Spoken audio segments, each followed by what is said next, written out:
ሰላም ጤና ይስጥልን። የተወደዳችሁና የተከበራችሁ የቻናላችን ተከታታዮች እንደምን አላችሁ? የረፋዱን ዕለታዊ ወቅታዊ ማህበራዊና ኢኮኖሚያዊ ትኩስ ሰበር መረጃዎችን ይዤላችሁ ቀርቤያለሁ።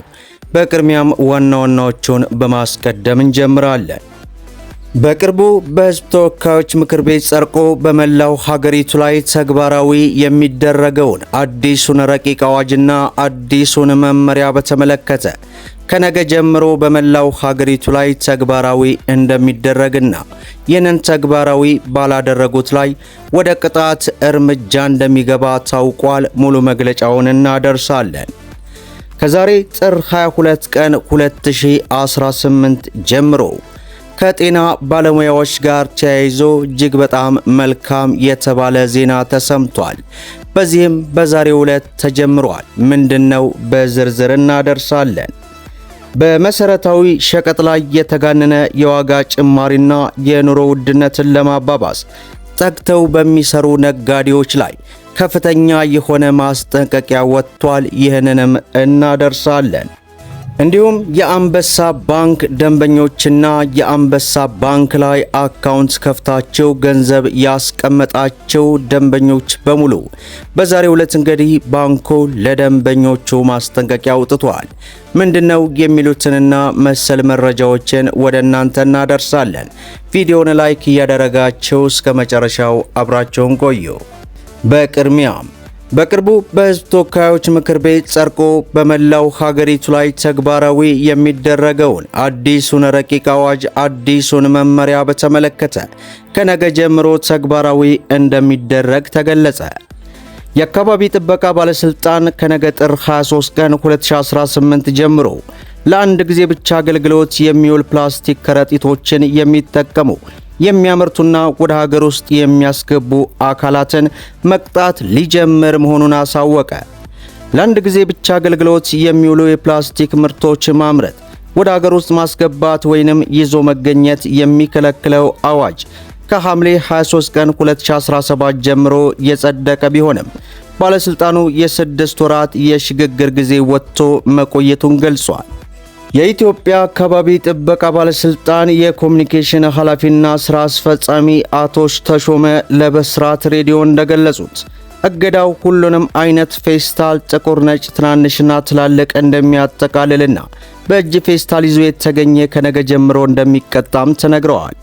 በዚህም መሰረት ሕጉን ተላልፎ በሚገኝ ማንኛውም አካል ላይ በእጅ ይዞ ለተገኘ ግለሰብ ከ2000 እስከ 5000 ቅጣት፣ ለአምራች እንዲሁም አከማችና አከፋፋይ ከ50 ሺህ ብር እስከ 200 ሺህ ብር እንዲሁም እስከ 5 ዓመት ድረስ የሚያሳስር ጽኑ እስራት እንደሚያስቀጣ ጨምረው ማሳሰባቸውን በዚህ ሰዓት ሪፖርቱ አስነብቦናል። በሌላው መረጃችን በመሰረታዊ ሸቀጦች ላይ የተጋነነ የዋጋ ጭማሪ የሚያደርጉ ነጋዴዎችን በተመለከተ ጥብቅ ማስጠንቀቂያ ወጣ። በመሰረታዊ ሸቀጦች የዋጋ ጭማሪ በሚያደርጉና ሕዝቡን በሚያሳስቱ ሰዎች ላይ እርምጃ እንደሚወስድ የመቀሌ ከተማ አስተዳደር ገለጸ። ጠላቶችና አጋሮች በሴራ ሕዝባችንን ለማዳከም የጥፋት ቀስትን ቀጣይነት አድርገው ሲጠቀሙ ቆይተዋል ያለ ሲሆን ይህም በዋናነት ሊፈታ የሚችለው ፍትህና ሰብአዊ መብቶችን እንዲሁም የሚያረጋጋ ስርዓት ሲኖር ለሕዝባችን ንብረትና ሀብት ውድመት ተጠያቂነትና ተገቢ ፍትህ እንዲሁም ፍትሃዊ ስርዓት ሲፈጠር ብቻ ነው ብለዋል። በሌላ በኩል ደግሞ እንደ ህዝብ ያጋጠሙን ያሉ ችግሮች በስርዓት በህግና በስርዓት እንዲሁም በፓርቲ ጥንቃቄ ማሸነፍ አስፈላጊ ነው ያለ ሲሆን የመቀሌ ከተማ ነዋሪዎች ምክንያታዊ ያልሆነ የዋጋ ጭማሪን እንዲከላከሉና ስርዓቱን ለማስጠበቅ በሚደረጉ እንቅስቃሴ ውስጥ የበኩላቸውን እንዲወጡ እናሳስባለን ማለታቸው ተገልጿል። በሌላው መረጃችን ከዛሬ ጥር 22 ቀን 2018 ጀምሮ ከጤና ባለሙያዎች ጋር ተያይዞ እጅግ በጣም ደስ የሚልና አነጋጋሪ የሆነ መግለጫ ወጥቷል። በ2017 በጀት ዓመት ማገባደጃ ላይ በሕዝብ እንደራሴ ምክር ቤት በጸደቀው የጤና አገልግሎት አስተዳደር ቁጥር አዋጅ የጤናው ዘርፍ የመንግስት ሰራተኛ የጤና መድን አባልነት መዋጮ ሙሉ በሙሉ በመንግስት የሚሸፈን መሆኑንና ዝርዝር አፈጻጸሙ በሚኒስትር ምክር ቤት በሚወጣ ደንብ እንደሚወሰን ተደንግጓል። ይህንን ተከትሎ በመንግስት የጤና ተቋም ተቀጥረው የሚሰሩ የጤና ባለሙያዎች ለትዳር አጋሮቻቸውና ከ18 ዓመት በታች ለሆኑ ልጆቻቸው እንዲሁም በመንግስት የጤና ተቋም ለሚሰሩ የዘርፉ ድጋፍ ሰጪ ሰራተኞች ከመስከረም 2018 ጀምሮ የማህበራዊ የጤና መድን ስርዓት እንዲዘረጋ የጤና ሚኒስቴር በወቅቱ ለክልሎችና ከተማ አስተዳደሮች ጤና ቢሮዎች ባሰራጨው ስክራል ደብዳቤ ትዕዛዝ ማስተላለፉ ይታወሳል። በዚህ መሰረት ከመስከረም ጀምሮ ስራውን ለማስጀመር የቅድመ ዝግጅት ስራዎችን ሲሰራ መቆየቱን የኢትዮጵያ ጤና መድን አገልግሎት ተናግሯል። አቶ ተስፋዬ ወርቁ የአገልግሎቱ ዋና ዳይሬክተር እንደገለጹት በኢትዮጵያ በአሁኑ ወቅት የጤና ባለሙያዎችን ሳይጨምር 63 ሚሊዮን ሰዎች በማህበረሰብና በመንግስት የሚደረግ መዋጮ የማህበራዊ የጤና መድን አገልግሎት ተጠቃሚ ሆነዋልም ተብሏል። እስካሁን ድረስ የጤና ባለሙያዎችን ሳያካትት የቆየው የጤና መድን አገልግሎት ከሰራተኛው 3% ከአሰሪው 3% በማዋጣት የሚሸፈን ነው። ይሁንና መተግበር በጀመረው አሰራር የጤና ባለሙያዎችና የዘርፉ ድጋፍ ሰጪ ሰራተኞች መከፈል የነበራቸውን የ3% መዋጮ በአዋጁ መሰረት መንግስት ስለሚሸፍን ምንም ወጪ ሳያወጡ አገልግሎቱን እንደሚጠቀሙ ይደረጋልም ብለዋል። ግማሽ ሚሊዮን ለሚጠጉ የዘርፉ ባለሙያዎች አገልግሎቱን ለመስጠት መታሰቡን ያነሱት ዋና ዳይሬክተሩ እስካሁን የተመዘገቡት ግን 181,000 የጤና ባለሙያዎች ብቻ መሆናቸውን ጠቅሰዋል። የባለሙያዎቹ መረጃ የሚመዘገበው በዲጂታል መንገድ መሆኑ በእያንዳንዱ የሀገሪቱ አካባቢዎች መዘግየት እንዳለም ጠቁመዋል። አዲሱ የጤና መድን አገልግሎት በጤና ጣቢያ ደረጃ ከሚሰጡ ሕክምናዎች እስከ 3ኛ ደረጃ ሆስፒታል ድረስ ያሉ የሕክምና አገልግሎቶችን የጤና ባለሙያዎችና ቤተሰቦቻቸው እንዲሁም ድጋፍ ሰጪ ሰራተኞች ማግኘት ያስችላልም ተብሏል። ይህ የጤና መድን አገልግሎት በስራ ላይ ያሉ ባለሙያዎችና ሰራተኞችን ብቻ የሚመለከት ሲሆን ከዘርፉ በጡረታ የተገለሉትን አያካትትምም ተብሏል።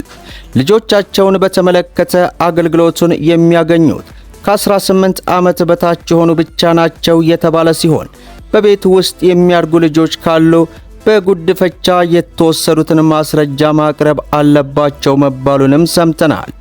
ይህ የማህበራዊ ጤና መድን አገልግሎት ከሐሙስ ጥር 14 ቀን 2018 ጀምሮ በይፋ የተጀመረ ቢሆንም በዛሬው ዕለት ግን አበክሮ እየሰራ እንደሚገኝ ተገልጿል።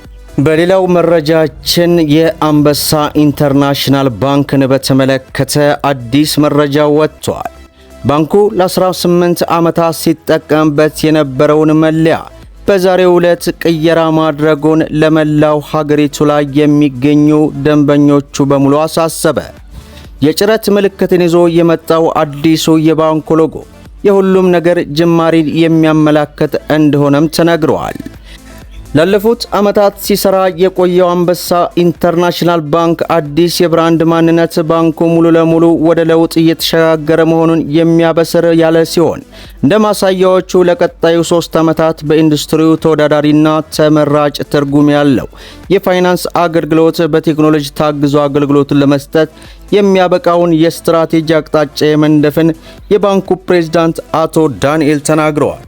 በዚህም መሰረት 365 ቅርንጫፍ ያለው አንበሳ ኢንተርናሽናል ባንክ ከ6000 በላይ ሰራተኞች አሉኝ ያለ ሲሆን ባንኩ አሁን ላይ 2.6 ሚሊዮን ደንበኞች እንዳሉትም ሲናገር መስማቱ በዚህ ሰዓት ይፋ ሆኗል።